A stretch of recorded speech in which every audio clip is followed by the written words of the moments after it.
Alors vous avez peut-être repéré un lien entre les opérations qu'on a faites au début et les additions qu'on a faites ici. Au début, on a fait donc des soustractions. Là, on fait des additions. On se rend compte qu'on a les mêmes résultats. Finalement, on se rend compte que faire plus 12 moins moins 6, ça fait exactement le même résultat que plus 12 plus plus 6. Ça fait plus 18.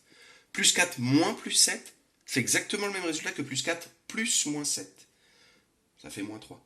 Moins 11 moins plus 8, c'est exactement le même résultat que moins 11 plus moins 8, moins 19. Et enfin, moins 8 moins moins 5, c'est exactement le même résultat que moins 8 plus plus 5, c'est-à-dire moins 3. Si on regarde bien, en fait, on peut se rendre compte qu'à chaque soustraction, on peut trouver une addition qui donne exactement le même résultat. Et on va même aller un cran plus loin, on peut se rendre compte, il suffit d'additionner l'opposé. Regardez, retirer moins 6, c'est comme ajouter plus 6. Retirer plus 7, c'est comme ajouter moins 7. Retirer plus 8, c'est comme ajouter moins 8. Retirer moins 5, c'est comme ajouter plus 5. Observez bien, hein, le premier nombre, il ne change pas parce que c'est lui qui subit la soustraction.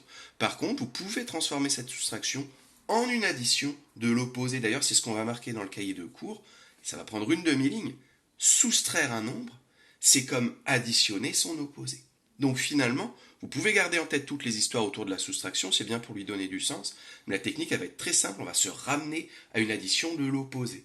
Maintenant, on peut quand même lui donner du sens, parce que j'aime bien qu'il y ait une petite histoire derrière les choses.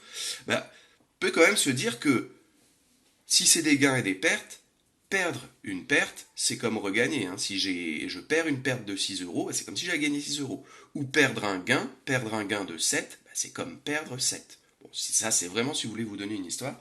Mais sinon, ça va être très très simple. Et je vais donner un dernier petit exemple pour vous le montrer. Voilà comment on peut s'en servir.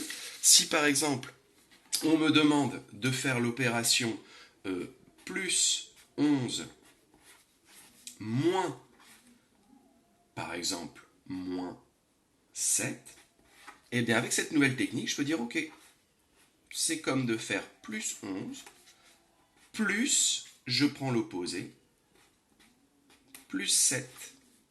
Et ça fera, ça c'est facile, je gagne 11 puis je gagne 7, plus 18. Je termine en vous montrant avec les histoires que tout est vérifié. S'il faisait moins 7 le matin et 11 l'après-midi, on est bien monté de 18 degrés. Si j'étais au sous-sol moins 7 et que je veux aller à l'étage 11, je suis bien monté de 18 étages. Et donc, voilà.